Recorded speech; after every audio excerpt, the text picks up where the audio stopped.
I wanted to know more about the film, and it sounds like that's what it's about. So tell us about it. Yeah, sure. Our film is Love Always Mom, and it's about a stage 4 cancer survivor, which is me, who had our child through egg donation and surrogacy, because that was our only option. And this is him. He'll be 2 in November, but it was a long journey to get here. He really likes your microphone. It was a long journey to get here, but you're here, right? You're here. No, and that's what our story is about. So.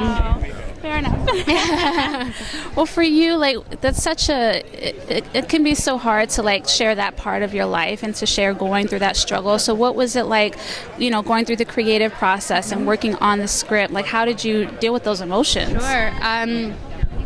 It was hard. We filmed it over the course of 4 years, so it was a long time in coming, just because we knew at the end that we hoped to happen was going to be, but we didn't know how we were going to get there, and there was actually a lot more ups and downs that we even anticipated. So there was only so much we could plan for, but we knew that, and I think that's life. Do you want to get down for a sec? But I think that's life, and it wasn't plan A, it wasn't plan B, but sometimes plan C or D or E or Z is better often than plan A, and we just went with it, and we're open to the possibilities, and it's been an amazing experience for us. And then for the viewer, what do you want us to take from the film? Like, what do you want people to know? What do you want people to know about surrogacy? Like, what do you want us to take from it? So when we first started filming, I knew I was going to need a surrogate. I didn't know I was going to need an egg donor. And I just had an aha moment that I didn't know what journey I was about to embark upon. And so I thought other people wouldn't know either. So why don't we just put a camera on this and capture the experience?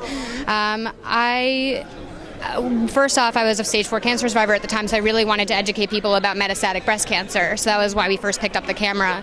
And then the other layers of egg donation and surrogacy went on top of it. And a lot of people struggle in silence with infertility and with cancer. It doesn't make for good dinner time conversation per se. And I really want people to feel open, to open up a dialogue about those things, and that you can ask your friend, how are you? When you find out your friend's dealing with infertility, I know how hard it is. I saw this movie. Like, if you ever need anyone to talk to, I'm here. So it's a way to experience it without it being them or being even once removed. So. Awesome. And then, like, for you, sorry, I'm like getting a little emotional.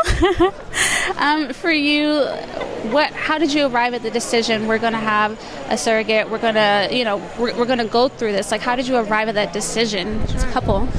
Oh, as a couple, for me as a woman, I always knew I wanted to be a mother. It was really another, I know that's not everyone, so I'm open to that as well, but that was me and that was my story. And my husband always wanted to be a father.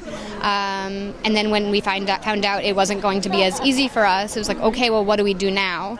And we honestly had no choice but to have a surrogate. Adoption's really hard for stage 4 cancer survivors, so that probably wasn't in the cards for us.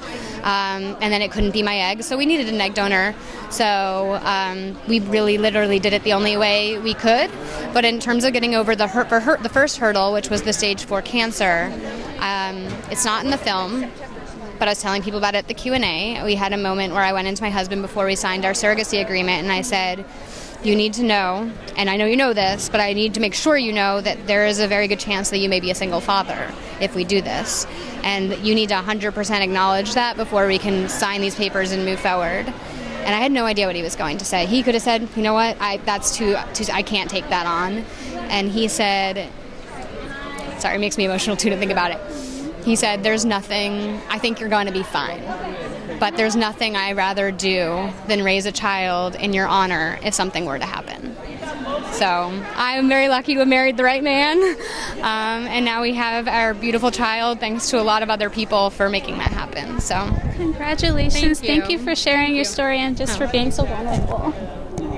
I appreciate it. Congratulations on Thank you. I'm so happy it's Thank you. We're so excited to be here.